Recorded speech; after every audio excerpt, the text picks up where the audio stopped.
Et bien bonjour à toutes et à tous, donc c'est Tova, et on se retrouve pour une nouvelle vidéo. Une vidéo où on va parler de 3D Kanojo. 3D Kanojo, c'est un anime de saison qui sort en ce moment, qui m'a assez marqué, dans le positif mais aussi dans le négatif, vous allez comprendre. En tout cas, c'est vraiment une vidéo finalement de réflexion, est-ce que c'est vraiment l'anime de romance de 2018? Parce que franchement, à un moment je l'ai cru que c'était être l'anime de romance de cette année. Mais bon, finalement, je suis plus trop sûr, on va voir ça dans cette vidéo, donc n'hésitez pas à regarder jusqu'au bout. En tout cas, il n'y aura pas de spoil dans la vidéo, à part pour l'épisode 1, mais bon, après voilà, c'est pas tellement grave. C'est pas tellement grave les spoils pour l'épisode 1.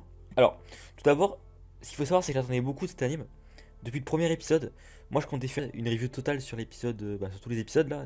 En tout, il y aurait dû avoir 12 épisodes. Et moi je voulais faire une review, et bien, quand l'épisode 12 serait sorti pour avoir une vue d'ensemble, une vue globale. Mais là, après ce qui s'est passé par rapport à l'épisode 11, je ne pouvais plus attendre. Voilà, je devais faire la vidéo, c'était clairement plus possible. Donc la vidéo review, elle sort maintenant. Voilà. Alors pour commencer, personnellement, j'attendais beaucoup de 3D Kanojo depuis l'épisode 1. Franchement, je pensais que c'était vraiment être la meilleure romance de 2018. Mais là, clairement, c'est plus possible, donc je vais vous expliquer ça pourquoi. Alors, en fait, ce qu'il faut savoir, c'est que moi j'ai beaucoup apprécié jusqu'à l'épisode 11 de 3D Kanojo. Pourquoi? Parce qu'en fait, par rapport à la thématique, enfin, c'est plutôt une fusion de thématiques qui est assez originale et ambitieuse.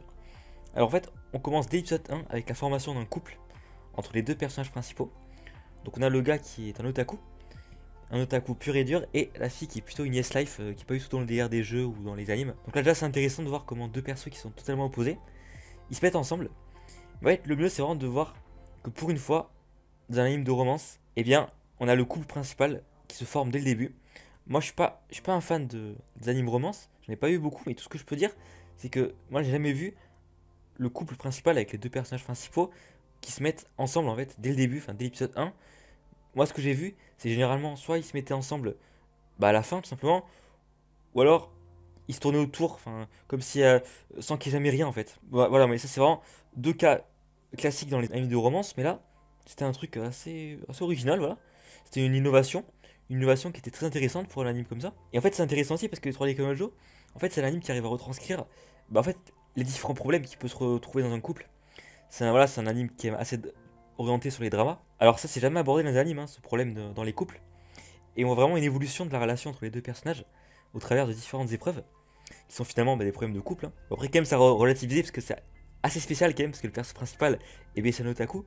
Du coup, donc les problèmes sont du coup plus nombreux par rapport à ça. Mais c'est intéressant de voir le perso qui du coup un otaku qui est pur et dur changer petit à petit progressivement de comportement, de personnalité. Et donc ça, la deuxième thématique qui est intéressante, c'est vraiment le fait que le perso principal c'est un otaku. D'ailleurs, je vous en renvoie à ma vidéo que j'avais fait sur 5 animes où les persos sont des otaku. Alors après, il y a des détails qu'on peut pas aimer, par exemple la personnalité du héros ou les petites histoires entre les personnages qui sont secondaires, ou les fameuses coïncidences. Mais là, par rapport à cet épisode 11, en fait, ils ont fait quelque chose qui m'ont marqué, je pense pas être le seul, et qui je pense a ruiné la série. En fait, faut pas oublier une chose, c'est que 3D Kanojo c'est un anime assez petit quoi, il y a très peu de gens qui suivent la série. Et dans ce genre d'anime, à la moindre erreur du studio, et bien, il se fait assez descendre en termes de notes. Et du coup, beaucoup de gens ne vont pas regarder la série si jamais l'anime est mal noté. Et ça c'est vraiment dommage. Mais là, en fait, c'est vraiment compréhensible par rapport à ça. En fait, il s'agit des graphismes. Alors, je sais, ça peut paraître tout con, mais là, vous allez vraiment avoir. Je vous ai mis quelques screens sur la vidéo si vous voulez aller check. Des moments qui m'ont assez marqué. En tout cas, moi, honnêtement, j'ai jamais vu ça. On passe d'un anime qui est super beau, très très beau, de haute qualité graphique, des personnages assez travaillés, des yeux très jolis, pendant 10 épisodes. Et là, on arrive, l'avant-dernier épisode de l'anime, avec un changement de graphisme, on sait pas pourquoi, ils deviennent pourris. Voilà, je vous ai mis des screens. Et en tout cas, voilà, c'est limite du paint, et je sais pas, c'est. Moi, je pense que le studio, enfin, on dirait limite que le studio, il a abandonné la série en fait. Moi, je pense que c'est ça. En fait, ils ont abandonné la série.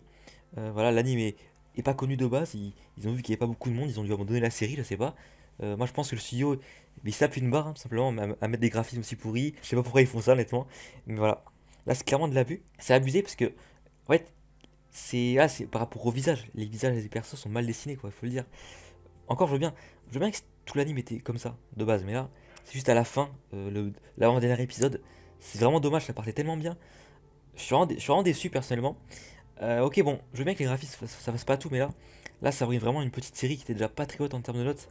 Vraiment, déçu, je sais pas pourquoi le studio a fait ce choix-là. Voilà, on dirait qu'ils s'en foutent, je comprends pas. Alors après, faut voir l'épisode 12, mais bon. Ou à la limite aller lire le manga, parce que je pense qu'ils vont pas terminer l'intrigue.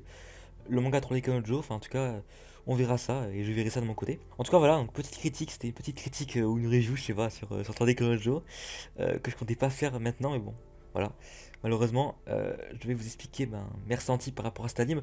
Il me tarde de voir l'épisode 12 pour voir si ça se termine bien ou pas. Enfin, du moins, l'anime. Voilà, j'espère qu'elle vous aura plu cette vidéo en tout cas. Si vous connaissez pas, je vous invite à aller regarder quand même.